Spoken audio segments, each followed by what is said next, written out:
Hot Observe True 頻道需要大家支持，請用閣下尊貴嘅手指訂閱、分享、點讚，多謝。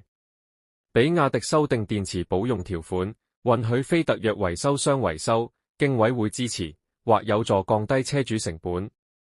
近期，比亞迪針對其電動車保養手冊中的保用條款進行了修訂，釐清了車主在選擇非特約維修或保養供應商時，動力電池的終身保用仍然有效，除非維修過程直接導致電池損壞。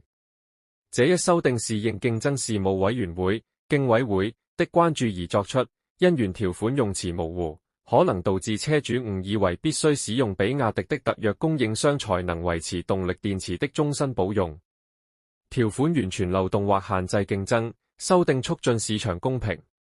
競委會在調查中發現，比亞迪原本的保用手冊對動力電池的保用條款表述含糊，或給車主一個錯誤印象，以為只有透過特約服務商才能保留電池的保用資格，這在某程度上限制了市場競爭。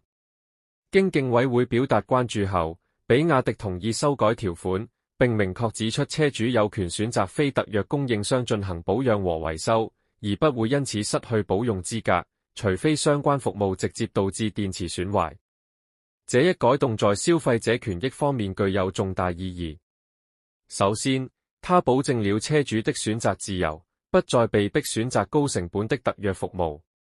其次，它促進了汽車維修市場的競爭，讓更多維修商有機會參與到電動車維修行業，從而有望帶來更合理的價格。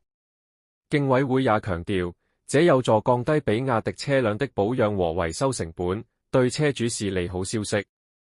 車主與市場的雙贏，競委會呼籲更多車商跟進。競委會對比亞迪的合作態度表示讚賞，指出比亞迪在過程中積極配合，並及時修改了相關條款。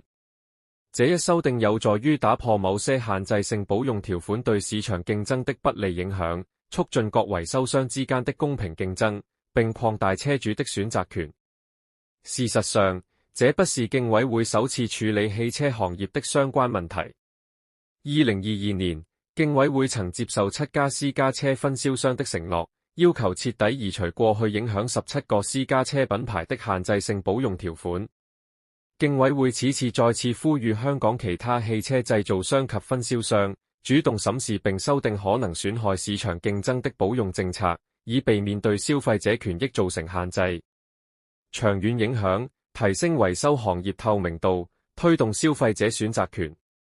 比亞迪此次修訂條款的舉措，展現了汽車行業中車企對於公平競爭和消費者權益的重視。